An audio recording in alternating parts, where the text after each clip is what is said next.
minister. So this is the almost all the ministers have had a week or two to work. So everybody is setting the tone for what they're going to do. Energy minister has been meeting his 7-member committee. He has a lot on his plate. Finance minister is overworking with all the IMF things. Okay, AG2 overworking. They've packed all these documents for him. So finance, energy, and AG, they got the job first. They have not been sleeping. But the second batch, so land minister has started engaging on Galamsey. Yeah. There was a meeting between him, environment minister, and some ministers on the Galamsey issue. Transport minister has started talking about legalizing Okada. Yeah. He's negotiating with transport unions on on new transport fares. Roads minister has also hit the ground running. Lots of things happening in the tolling space. So I wanted to pick on one or two ministries where we feel we need to get some answers. And today for me, I think the light should shine on transport because, yesterday my interview with David Ofosu-Dorte, we said a lot about, he said there was even the whole, Accra. So I actually went for the document. Addressing urban mobility challenges in Ghanaian cities. Yeah, I got that too. When Godfrey, when you read certain reports and you see the state of things, you ask yourself, so Ghana, why? Dabe. Like every problem has been thought through and written about, yet somehow the solution is not there. And I don't, Caleb, I'll let you go through highlights of that. Very, very well written. So I just did a search. Mobility needs of the urban poor in Ghana, a study by the World Bank Ghana. And I got a very good document, which is very recent. A very recent document, okay? And it's like 17 pages. Everything, it's like everything we've been discussing, they've said it already. Somebody has thought about it. Yet mobility in Accra is still very serious. So if I get the transport minister, I'll ask him what his plans are for mobility. And I think the urban issue is critical because mobility is a different problem in the rural areas where there's no access to maybe the vehicles for mobility. But in urban areas, there's too many vehicles and there isn't enough space. So it's like two troubles, one God. So I'm going to deal with that shortly. But Volkswagen wants to be part of every moment in life of every great man or woman. Now, when you start your new family, when you arrive on time for important social meetings, when hasting to resolve an emergency at home or at work, when you receive that big idea during rush hours in the city, we will carry you there for those special moments. Now, we have a new spacious 7-seater called the new Terramont. It will carry all your special moments in its vast space with 3.6 liters, a V6 petrol engine, producing maximum power of 280 horsepower. Wow. But it's selling at a cool 712,000 cedis. So call or WhatsApp 025-795-6688. And I'll Becca. 025-795-6688. You talk to them. They have other models. They have the Virtus, the T-Cross, the T1, the Allspace, the Terramont, and the Amarok. They are nice cars. Hurry while stocks last. Volkswagen, rise and thrive. Bernard, if you're looking for litigation-free land, contact Royal Kingdom Estate. We specialize in land acquisition, construction, design, property management, and more. We have properties in prime areas like Avle and Accra. Our land starts at 90,000 Ghana cedis. We offer flexible payment plans. We have affordable homes. They range from 2 bedrooms and premium furnished apartments. These are for short rentals and they are in East Airport. Visit us at Cantonments opposite Soul Clinic International School. 055-755-909 is the number to call, or 0272778880. Send us an email, info at Royal Kingdom Estate. Royal Kingdom Estate, building communities, nurturing dreams. Now, are you ready to drive innovation and take the next step in your career? Apply for Ashesi University's master's programs, which combine world-class education with African relevance. Regardless of your career aspirations, an Ashesi master's program equips you with the skills, ethics, and network to lead boldly. Applications are open for 2025 cohorts. Learn more at ashesi.edu.gh.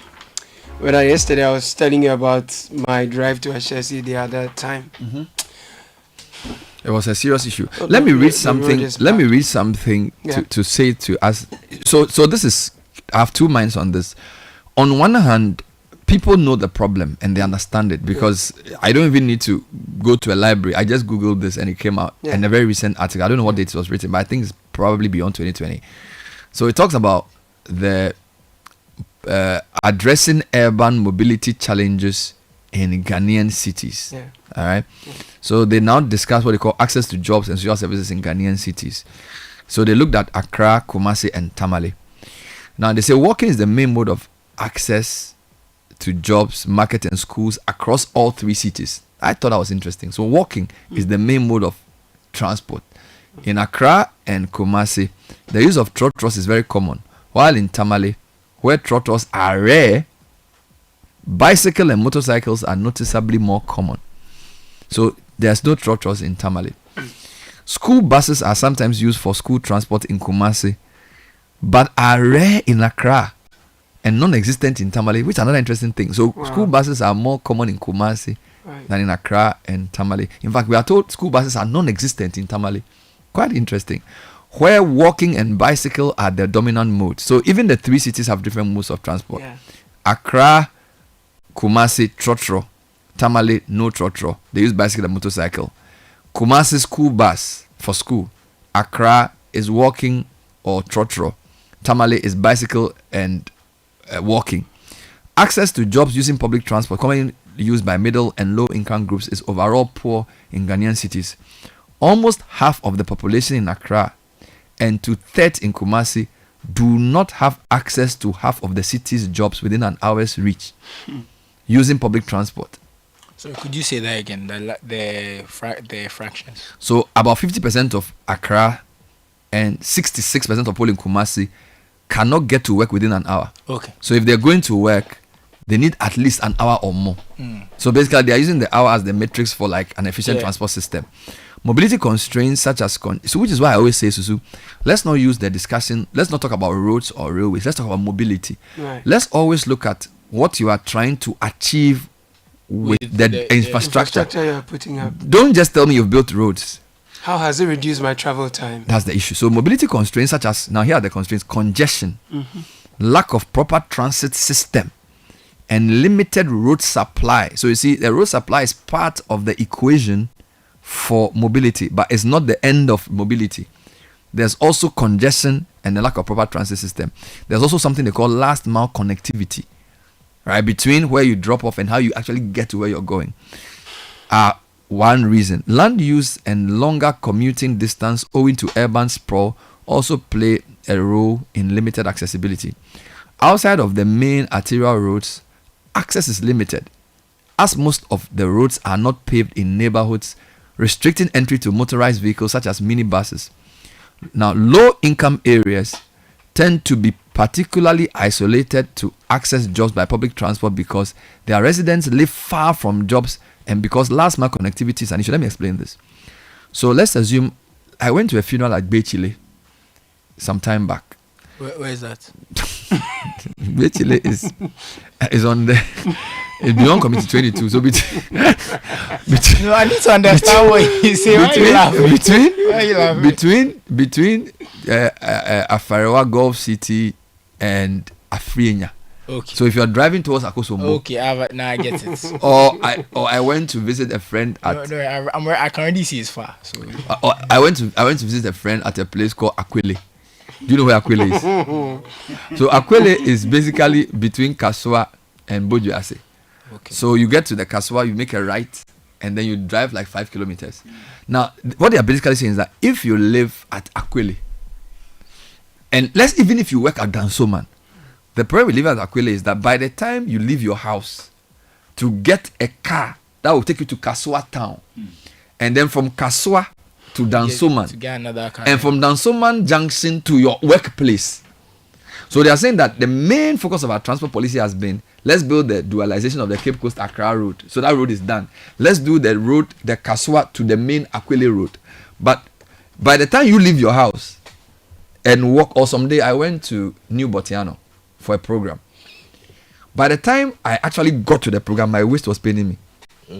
Okay, so I'm trying to translate this to say, the public discourse has been largely on the big ticket items. So when I call Amin Nasser, he'll say, "Oh, we are dualizing the Accra Cape Coast Road, Accra Timber Motorway." But the main problem is that if somebody lives at Aquile or New Botiano or Bechile, and they even work in Tema, between their home and the bus stop, and then from the bus station to the main Road. town to get a car, and then down the traffic on the main town, and then they get down and then they walk. So it's a lot of things. So what they're saying is that we have not developed the various components of the transportation system.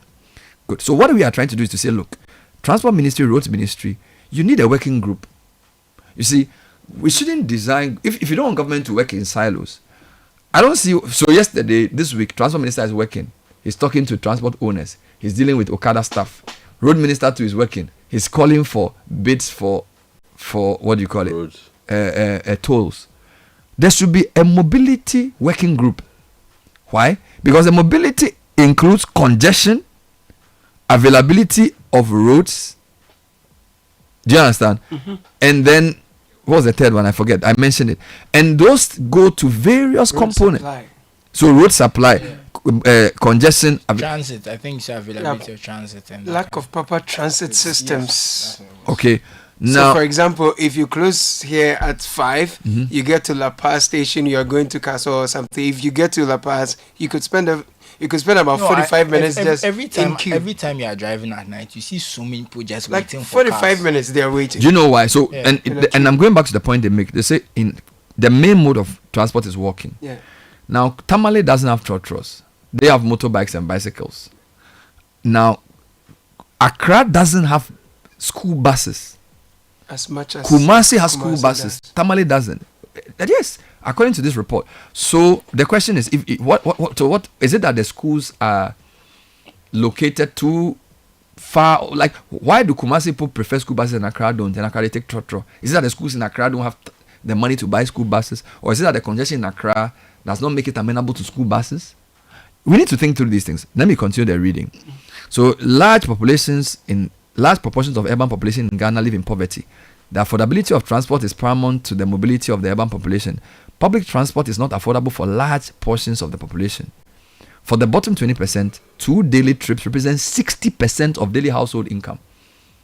Listen, for the bottom 20%, 2 daily trips, which means going and coming, is 60% of your household income. So more than even food. AB. So let's assume you have 10 CDs. Yeah. You are using 6 CDs for transport. You have 4 CDs just to eat. That is not right. Because if you look at the breakdown, transport should not take more than 50% of your daily expense. Now in Kumasi, it's even worse. So in Accra, it is 60%. In Kumasi, it is 111%. AB. So Kumasi, transportation is too expensive. Women experience specific constraints to reach jobs as they tend to travel more during off-peak hours than men. When services are less frequent, they tend to pay more for travel as they often pay extra to travel and suffer more from fear-based barriers. People with disabilities face critical barriers to physically access transport vehicles, especially trotros, or to navigate the existing sidewalks that impose additional charges for the demographics to access jobs. All right. And then now it talks about the several institutions involved: Ministry of Transport, Ministry of Roads and Highway, Ministry of Local Government, Rural Development are part of the government institution. Then there's Road Safety Authority, police, and then the regional coordinating councils, all within this transportation system. Okay. Now, Caleb, reading this article, the challenges are very easy. Yeah. Low access to jobs and services in Ghanaian cities, making people have to travel long distances to get to work, is one of the main issues there. Okay. And then poor road infrastructure, and then lack of a coordinated transport system. My question is, with all these things being so known, how do you think the road minister or the transport minister should do? What are your piece of advice to him? Yesterday, I made GPR to you. Yeah. He says he wants to help them to discuss the issue of road charges. Yeah. He says he wants to regularize Okada. Yeah. Are those priorities? Do you think you should do anything else based on what you've read in the document? So you need to have the Ministry of Local Government in this working group as well. Okay. So you have Ministry of Transport, you have local government, and then you have roads and highways. Because obviously from the figures and data we are seeing, it's obvious that the road infrastructure is not enough to help ease the constraints that people find in moving from one place to another. And it's true, if I make income and 60% of that is just to move from one point to another, that's too much. So the real concern for ministers should be, how do we reduce the cost implications and then the constraints for Ghanaians who are trying to move about in order to make ends meet and then pay taxes. So they need to be thinking through those things. Now, I've noticed also that a lot of the arterial roads we have are very, very poor. So you can get to a point. Okay, so the main road is fine, but moving from where you are to your house after some time, even the Ubers and taxis will not go there. So we need to think more holistically about how we can make the transport system more convenient for people. So you're thinking, one, about cost. How do we reduce the cost? So a lot of the times what we do or hear in the news is that, okay, fuel prices have reached the threshold where transport unions are going to increase fares. So then they are going to meet, they will prevail on the transport unions not to increase the cost, but the quality of the road that people are moving on and the mode of movement also, because you're learning here that more people are also walking. But if you think through the road infrastructure we have, pedestrian walkways, pavements are almost non-existent. Let me ask you a question. If if somebody came up with the means of busing people, large buses that would do the main routes, and decide that they would sort of use the so-called BRT, do you think enough people will patronize it for it to be profitable, for it to be privately run? Because for now, BRT is publicly run. And so somehow it's not been kicking off. If a private person bought, say, 500 buses and then said, I'm going to do Adenta Accra, Tema Accra, Kaso Accra, and the same versions in Kumasi, and I'm going to charge 1 cedi flat, and the bus is air conditioned. But even if the person is charging more than the average trotro, people patronize it. Sure. I'm telling you, because then the risks of being on trotro far outweighs how much they are going to pay. So why hasn't anybody done that investment? I don't know. Maybe is it because there's a cartel. Or is it because maybe I think the point could be lack of the road, BRT road, because don't forget the BRT was designed to make the movement of buses easier, so that those of us who decide to drive to work will be in traffic.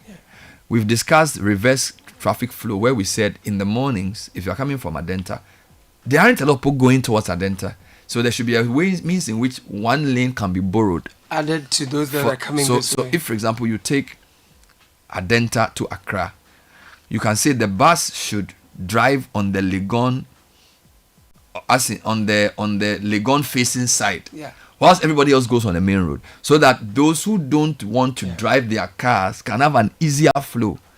I'm not sure why it's not been tried or it's not been done. There are lots of documents and a lot of projects that are being funded to research into our transport and all of that.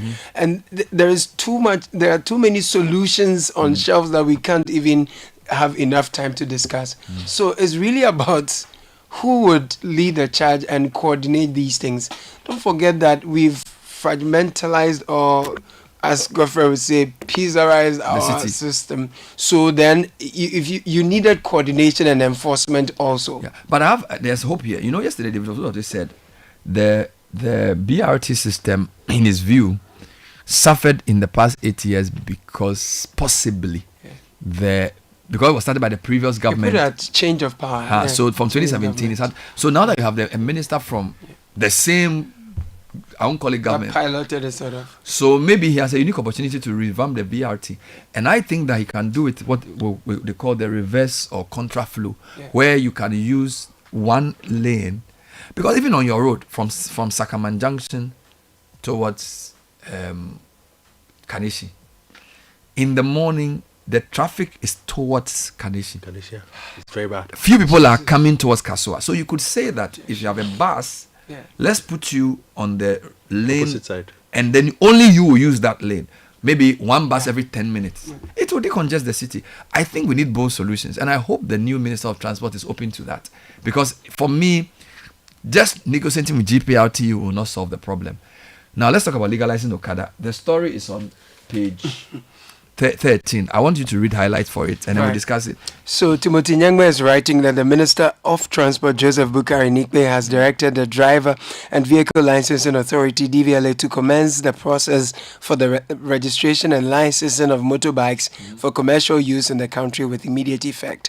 He said the legalization of motorbikes for commercial use would ensure that motorbike riders strictly adhered to road safety regulations to help reduce motorbike-related crashes and deaths. Mr. Nikbe, who is also MP for Saboba, set legislation legalizing the use of motorbikes for commercial purposes, known locally as Okada, would help to reduce indiscipline on the roads. He gave the directives on his first day at work, which saw him pay a working visit to DVLA and other agencies under the Transport Ministry. So they give you the context where 2012 Parliament passed the road traffic regulations to sanitize the road transport in the country. Specifically, Regulation 1281 of LI 2180 states that licensing authorities shall not register a motorcycle to carry a fare-paying passenger. Now, Section 1282 says that a person shall not permit a motorcycle or tricycle which that person exercises control to be used for commercial purpose except for courier and delivery services. Now, such a move, so it goes on to say, although this law exists, it has not been strictly enforced, a development that gave a field day for unregulated commercial use of motorbikes, popularly called Okada. Now, in the lead up to the 2024 election, the NDC made a manifesto promise to legalize Okada in the country. Such a move would require a review of LI 2180 to accommodate motorbikes for commercial use. So it goes on to talk about the commitment of the minister. Quote, we are committed to seeing to it that there is a revision of the law to allow the Okada riders to operate commercially. It is on that line that I came to sit with the DVLA management so that we see how we work together towards achieving the campaign promise.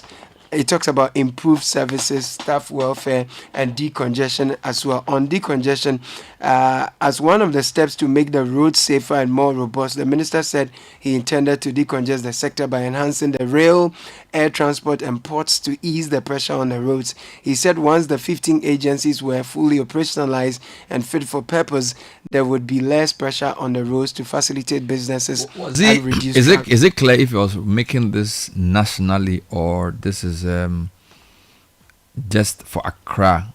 Because we know from the thing I just read that, for example, motorcycles are the main modes of transport in Tamale. So I'm not even sure the issue of legalizing it arises in Tamale because it's the main mode of transportation. You get me? No, this must be national. It went to DVLA. So is it so I see why Ghana is a strange country. The report tells you that in Tamale the main mode of transport is motorcycles and bikes. And this has been so for almost 30, 40 years. And now you're talking about legalizing. So are you saying that those riding motorbikes commercially in Tamale are illegal? You get it? So I feel like we sometimes, I actually agree with this policy. Yeah. I actually think there should be a regularization of motorcycle riding so that they will come under a proper regulation. Whether they are given specific car motorcycle plates, they are made to wear certain reflective clothing. They are made to we insist that they wear helmets. So I think in legalizing it, you see, when we say something legalized, we restrict it to mean it is lawful or not lawful. I think they should regularize it by saying these are the minimum things you need to do if you want to operate a motorbike commercially. Number one, have 2 helmets, which means that whoever sits behind you needs a helmet. Number 2, wear a reflective attire so that at night we can see you. Number 3, we have a new number plate for all motorbikes which are for commercial use. The ones for courier have a certain category of number. The one for carrying human beings. Number 4, here are the specifications for motorbikes that can carry human beings. Right. So you list it and say, okay, a motorbike to carry a human being must have A, B, C, D. And just like you go to DVLA to get our cars checked, if a motorbike is going to carry a commercial person, it must go through 2 or 3 checks. Number 4, put the number of reflectors on the motorbike as well so that it has not. Then number 5, all the drivers or riders must subject themselves to this type of test, an eye test. Do you understand where I'm coming from? So I'm begging the minister not to construe this as, oh, we've legalized, we've solved a campaign promise. it must be regularized to solve a mobility problem. True.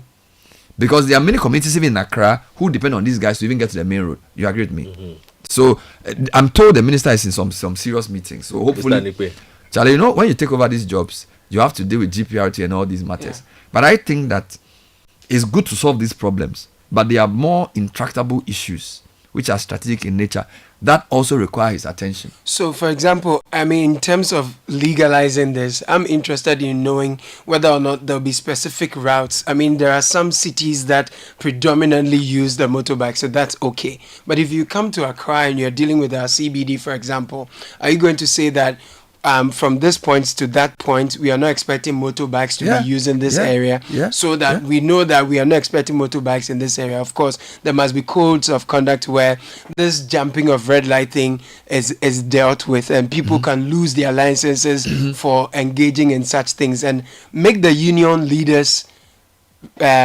accountable.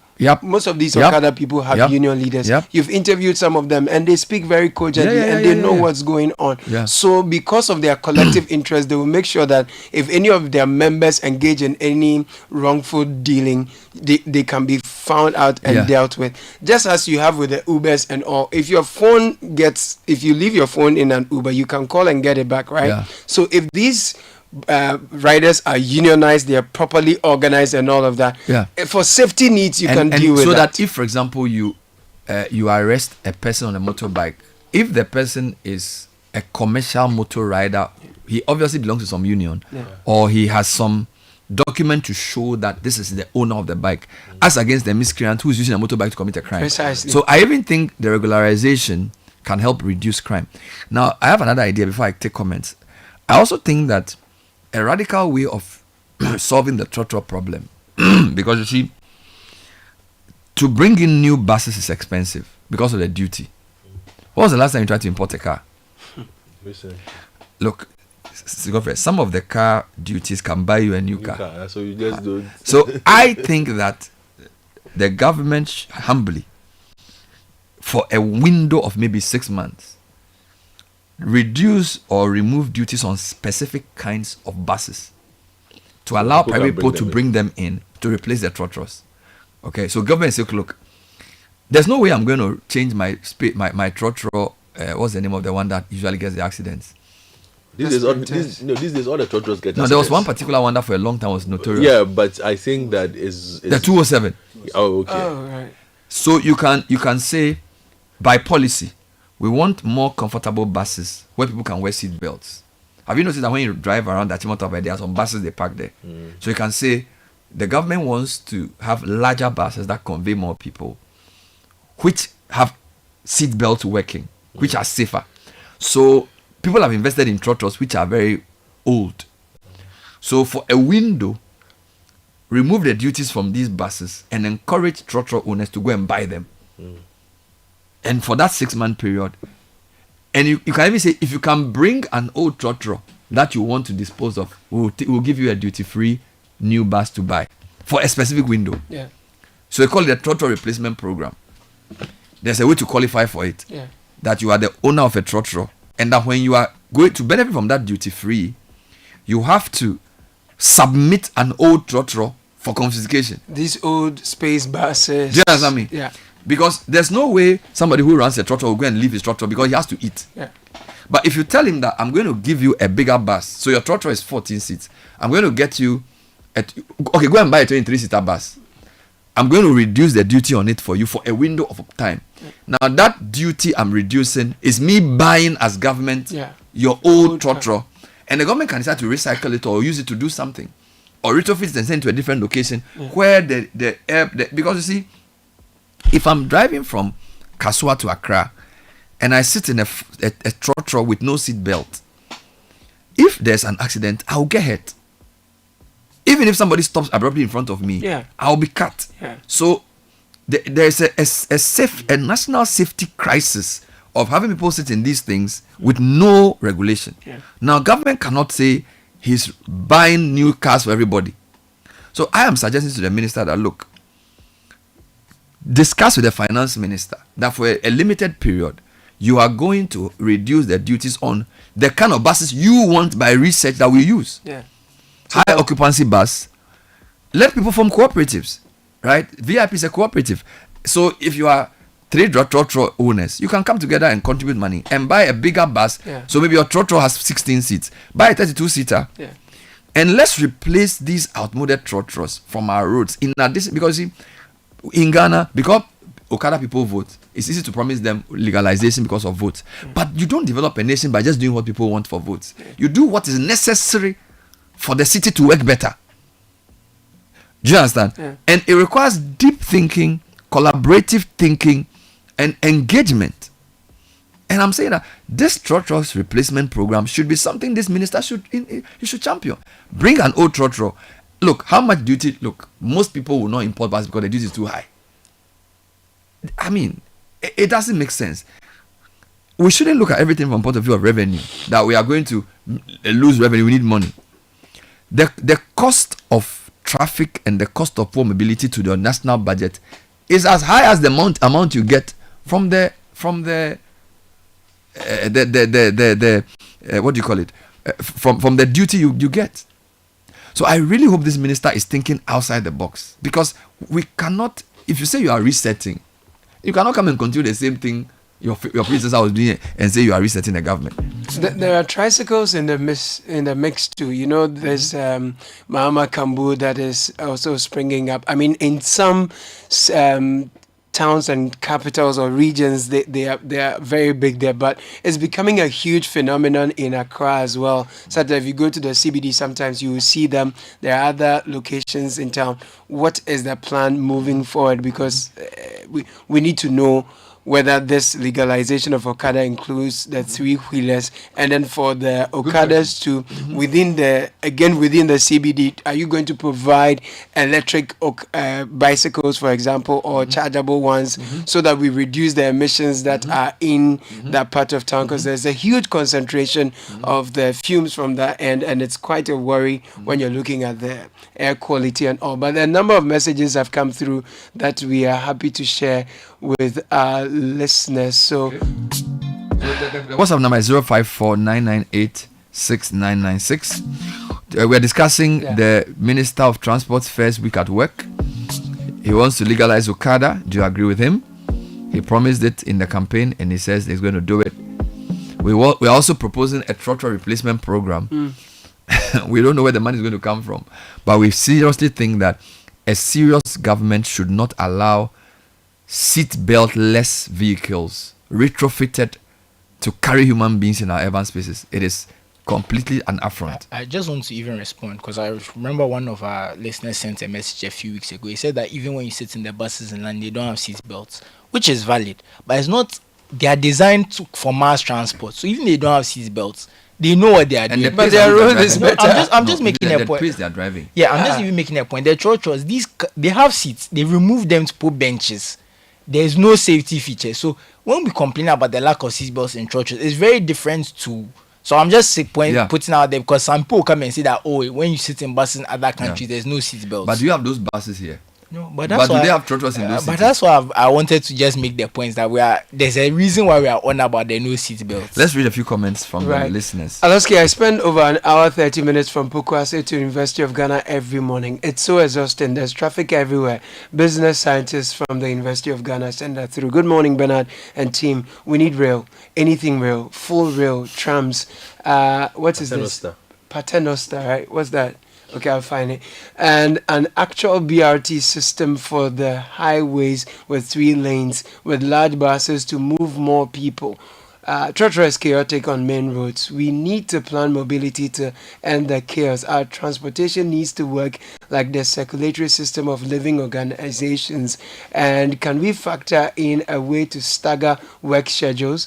8 a.m. to 5 p.m., 9 a.m. to 6 p.m., 10 a.m. to 7 p.m. Almost everyone is going to work and leaving at the same time. The bottlenecks are too many. It could be. Hashtag City CBS, Albert Abelengpe. Very good message. Good morning, CBS. It takes me 30 minutes to walk from home in Bechile to take a trotro to Tema every morning. I told you. And I spend about an hour 20 minutes to get to Tema. Prince. Wow. So in that case, if there was an Okada in front of his house, Yeah. from his house just to the main road will be shortened 10 minutes to maybe perhaps. 10 minutes. Yeah, Then he instead of can get 30. 30 minutes walk. Well, it's good exercise. Oh, challenge. Just like you sweat and your shoe be dirty. Bernard, Hmm? legalization of Okada is a no-no. You see them on the motorway without headlights and backlights. They are unsafe as public transport. Do we have any data on their involvement in crashes? Mickey sent that. Mickey, I think the argument has gone beyond. You see, de facto, they are already riding. So what you rather do is to bring them in and regulate them. So to say you will not legalize them, are you going to seize their motorbikes and ask them to stay home? You can't do that. So what you need to do to rather say, if you want to ride a motorbike commercially, this is what the rule is. I think it's a more pragmatic approach, right? Is that Mickey? So Mickey, Yeah. please, let's discuss this. Don't go on the tangent of we should legalize them. Bernard, the Ministry of Local Government, Decentralization and Rural Development initiated the Ghana Urban Mobility and Accessibility Project, GUMAP, 8 years ago with a grant facility totaling $6 million from the Swiss State Secretariat There's for Economic always a Affairs. donor sponsor. Plenty solutions There's are there. always a donor something $6 somewhere. million. And what happened? I don't know. I have a report. We'll look at it. In Accra, parents are set for works as children are set for school. For work as children are set for school at 5. Clock school buses are not ready to work at the time. No, you need to take your time. In Accra, parents are set The for way he work. typed the thing, he didn't edit it well. In Accra, parents set up for work Ah, at 5, same time as the children. yes, please. Okay, so the clock. School buses are not ready. He said 5 o'clock. True. You At see, 5 o'clock. Yeah, that's what I'm saying. That bro, he if you didn't. also said it, that you take He's us worrying you. Let me. So he said in Accra, Yo. parents are set for work Oh, as yeah. children are set for school at 5 o'clock. Right. School buses are not ready to work for them. So that's what he Okay. meant to say. Thank you for the Thanks, message. Go on. Bernard, thanks for the help. I'm a teacher in Amasama and my school has stopped busing the learners because of the bad roads and parents' unwillingness to pay the full amount charged by the school. Now these buses break down almost every day. That's true. Please, I heard in the report Bernard just read that fares in Kumasi are more expensive compared No. to That's it what said there are more school no. buses in Kumasi than there are in What I was Accra. reading was the percentage of the person's income that they spent on average among the lowest poor. So we need to clarify. So they're saying that of the bottom 20% in Accra, they spend 60%. In Kumasi, it's been 100. Yes, so that's what it is. It's not. It doesn't mean that fares. Sometimes you have to be careful how you interpret data. Yeah. So it could mean that the poor in Kumasi are on a lower income level than the poor in Accra. Right. Right. It could also mean that the transport fare in Kumasi, as a ratio of the poorest people's income, is higher Compared to than the Accra. transport fare in Accra as a percentage of the person's income in Accra. So we have to be nuanced. We are not generalizing like that. Go for Right. helping some more messages. Okay, this one says that Bernard, nobody has attempted that because there are no dedicated roads, and also the GPITU guys will sabotage whoever starts it. Such a project needs deliberate backing of government for it to succeed. I'm sure he's talking about your bus replacement. No, but it's a good idea. I'm saying he that. disagrees, but he's No. telling you what the GPITU will do. No, but GPRT will like it because you're saying to them, all trotros older than 10 years, bring them to us. If you can verify that they are yours and you can bring money to import a new bus, we'll remove the duty. I think it's a fantastic idea. Well, You know the whether they people even who own have the- documentation Have for you the met buses. the people who own the buses? That's what I'm saying. The people on the buses, I'm told they are police officers and things. If you money to import Bro. Totro. I encourage cooperatives. VIP bus is a cooperative. Yes. So I'll say Susu has a trotro is 12 years old. You have a trotro is 16 years old. You have a trotro is 10 years old. Each of your trotros may cost maybe 12,000 cedis market value. Government says bring the 3 trotros. I'll calculate the value of it and knock it off as a duty. Buy a 36-seater For the bus 3 of you. and share it. It's easy. Okay. I think we just need some innovative solutions. Honestly, I we just agree. need to think through Hello, differently. Ben, the Troski replacement program, TRP, buses operate in the... It says, hello, Ben, will the Troski replacement program, TRP buses, operate in the same Trotro mode in the dirty stations? Yes, I can answer with that refuse, or to come with proper bus terminals? I can answer that question. Initially, because we are replacing them, there will be fewer trotros but bigger buses. So my aim is to say 16-seater must go to 32-seater. That's my first aim. Yeah. Now, so I'm forcing people to work together. But number 2, the more buses I get, if I get enough buses on a route, then I can then say, let's try reverse flow as a pilot. Do you understand me? So I'll do reverse flow from Kasua to Accra in the mornings and from Accra to Kasua in the evenings. I'll do reverse flow from Accra to Adenta. So Adenta to Accra in the morning. Do you understand? And that reverse flow, I also do it for Tema as a pilot. But I'll use it for so I'm encouraging them to buy the new bus to do the reverse flow initially. If it works, then we expand it. It will work, my brother. Troski replacement program. It's even called TRP. Troski to replace the BRT or to complement TRP and BRT. Bone shakers of old were banned and removed from conveying human beings. We can ban the 207s and space cars. This is Togbi Kachenakpo. Because the politicians are not in a hurry to ban for fear of retribution. Using a replacement program is an easier landing for them. No politician wants to just get up and say I've banned something because they will blame him for an election loss. You heard Ofusu say that election year and prosecuting Nipa. So you can't. So I don't think banning. Let the people bring it and replace it, and then also get a company to do recycling. It just requires thinking. Bernard, regularization of Okada should not be a problem for our leaders. Our friends in Togo are doing the same. It will be difficult for you to ride in Togo without a helmet. 10 out of 10 riders are always properly dressed. They even have an Uber version of Okada. It's doable. Thank you, my brother. Legalization will be a mistake. It will increase crime, recklessness on the roads. Okada is operating fine, though not legal. It should be left like that. But Engineer Abdullah Muhammad sent a message. He says 3 or 4 Ghanaians won't do partnership in paying trotro because of trust issues. Now, another challenge is that the Okada guys in my area, like in Sawam, fancifully do business at all T junctions, which inconveniences drivers when they get to those junctions to maneuver or initiate a turn. The most dangerous junctions are is when a truck is approaching a hilly junction and trying to turn with these Okada bikes at those junctions. So he's planning to meet them. Let me today I'm answering questions. Let me address this. You see, Singapore did something very interesting, and sometimes you have to just learn. So this was basically Lee Kuan Yew explaining how he got rid of sort of low income housing to people living in built up areas. So his point was that they didn't want to, and it's a very controversial point, right? Oh, yeah. So they felt like they're a small society and they didn't want to encourage too many single parent homes. Yeah.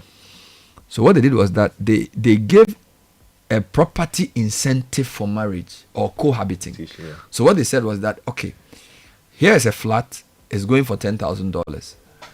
If you rent it alone as Susu Graham, you pay $10,000. But if Susu comes with a partner in a family situation, it's $5,000. So that's a policy that shapes behavior. yeah. So Susu's parents say, why you cry off age? You are living this, you're wearing that. That sister you're looking for, won't you marry her? Because you get Then accommodation. you realize that I can actually get accommodation for 5,000. So if I'm earning 8,000 and the girl's earning 8,000, we just use 5,000 to pay for this. But if I'm single, accommodation is 10K. Yeah. So you see, he didn't tell people go and marry. What he said to people was that if you want government financed accommodation, This is what you need to do. these are the terms and conditions. This is how you shape behavior. So I'm not saying go and force people to go and do partnership. If you come as a cooperative of 3 for this bus, these are the benefits you get. Just so sometimes we assume that Ghanaians, our behavior is fixed. When Ghanaians go to Europe, they behave differently because the European system forces them to behave that way. And the purpose of government is to, you see, people think that government is just about money and laws. It's about understanding the motivation for human behavior. Yeah. Okay, what motivates a person to own a trotro? He wants extra income, or this is what he runs to look after his family. So you don't want him to lose that. So you are not going to say, let me bring a bus and run it as government and take them out of business. They'll fight you.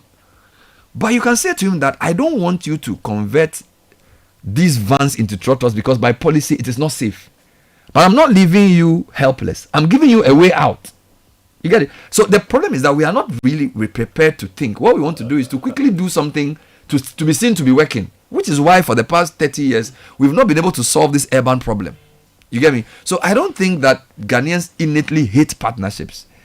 The incentives for partnering have not been made very clear to Ghanaians. Okay. It's not because Ghanaians hate partnerships. I reject that. Okay. But I was in Benin over the weekend where I spent 4 days in Cotonou. Motorbikes are the commonest form of transportation. Yeah. They are available in hundreds of thousands per city. Despite the high numbers, I felt 200 times safer on the bikes in Benin because of the following reasons. One, the roads are very good and there are dedicated lanes for bikes, pedestrians and vehicles in most areas. Urban planning is at work there. Street lights were working and the city is lit. On my first night, I went to town after 11 p.m. just to go take pictures of the city. But then I'll share some of the pictures I've seen. It's sweet. I've never been out of home after 10 p.m. in over 20 years living in Accra or Tema. I felt safer than home. That is Ghana. 3, sanitation is first class in Cotonou Wow. and other major cities. I searched for a single plastic on the street so I could take a picture of it and I found none. Benin is working. If we decide as a nation to do it, we too can. Good morning to the Greater Accra Regional Minister. Our streets are still very dark. 2 additions to my idea that people have sent to me to refine it. So this TRP is working. So one person says, It's growing on people. in addition to the imports, you could also say, let Kantanka or some local company also assemble The a buses. certain kind of buses. All right. So you can say that one even is duty-less. So you can say the bus may cost 70,000 cedis or 100,000 cedis for a 23-seater. Of course, you may have to give some concessions to the company doing the assembling in terms of, do you understand? But you are linking an industrialization policy to a transportation urban mobility policy. This is what is required in 2025. Yeah. They're working in silos where somebody comes from some country, comes up with a deal, let's import buses and make money. That doesn't solve any problem. Now, there's another angle to this. They are saying that now, when they bring in the old trotros, we can decide to use those trotros for the last mile agric. So you say, a lot of rural communities, when you go, they use these open top Yeah. 4-seaters for their food imports. So let's assume you're a Charlotte farmer. Yeah. So they are saying those trotros, the ones that cannot carry human beings, you can say Retrofit them. agric produce. Yeah. Remove the seats and say, if you are conveying agric produce from the farm gate to the market, you can use those. The roads are not congested. Yes. Do you understand? So this is so now you have agric is even benefit to know. Do you see where I'm coming from? get it. So you have a trotro replacement program. TRP. They are using the trotros, the ones that are completely comatose, do a recycling. Yeah. The ones that are salvageable, they can't carry human beings, but they can carry food. Right. You just need a driver and a mate. Put the food inside Finish. and use it to support moving food from the rural communities. So that revenue that the port people claim they lose, you are gaining it in 2 ways. People are driving safer in Accra and the urban areas. All the old Troskis are being used in the rural communities to just convey food. Yeah. All right. Then you are also getting Kantanka to assemble some buses, which can also he has subsidized part importation. You are building a training school. That's how you develop. Okay, and you are forming people to form partnerships. You are also having bigger vehicles because the other issue with traffic is that the smaller the Single vehicle. occupancy. So if you say in 10 years, I want the average trotro in Ghana to be 23-seater and not 16-seater. That means you are reducing the number of cars on the road. All right, this is the problem with Ghana. All these things I'm saying are great. Somebody can even write a proposal for the World Bank, but when it comes to implementation, people want to make chobo. You see, so if the chobo mentality is not removed, you cannot, because you realize that most problems are not difficult to solve if we actually want to solve it. The difficulty is the chobo. Chobonization. He brought that expression on air. What's the English version of chobo? Kickbacks. I want an English word for chobo. Kickback.